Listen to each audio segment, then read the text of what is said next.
গণ অভ্যুত্থানের আকাঙ্ক্ষা কী ছিল? গণ অভ্যুত্থানের আকাঙ্ক্ষা ছিল বাংলাদেশে একটা গণতান্ত্রিক সমাজ। আমরা ১৬-১৭ বছর কোনো নির্বাচন দেখিনি। তাহলে কারা সেটাকে আটকাতে চাইল? এখন যেই লোকগুলোর হাতে রক্তের দাগ আছে, এখন ডিজিটাল এভিডেন্সের মাধ্যমে আপনি যাদেরকে দেখতে পাচ্ছেন সে অস্ত্র নিয়ে ঘুরে বেড়াচ্ছে। আপনি যদি তাদেরকে এখন বলেন যে, "না, আমি ইলেকশন করতে দেব", তাহলে এইটা কি জিনিসটা ঠিক হবে? আপনি বাদ দেন জামায়াতের প্রস্তাব, এনসিপির প্রস্তাব বা সরকার কী ভাবছে।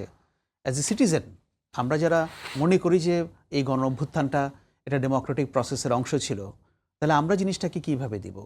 এখন সামাজিক অস্থিরতা কিভাবে তৈরি হবে?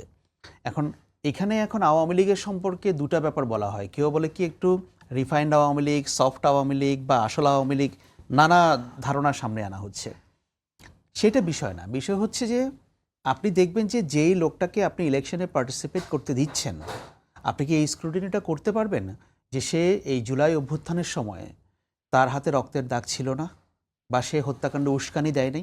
সরাসরি পার্টিসিপেট না করলেও সে হত্যাকাণ্ডে উস্কানি দেয়নি।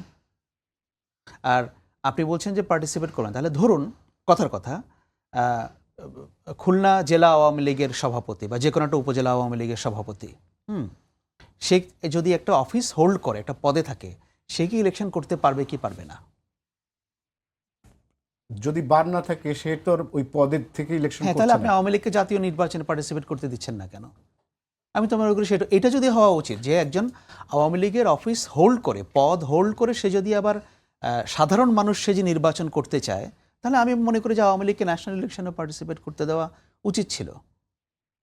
অসুবিধা কী ছিল? সে একই ব্যক্তির সংসদ নির্বাচন করতো, তাহলে তখন দিলেন না কেন? তাহলে এখন কেন বলছেন দিবেন?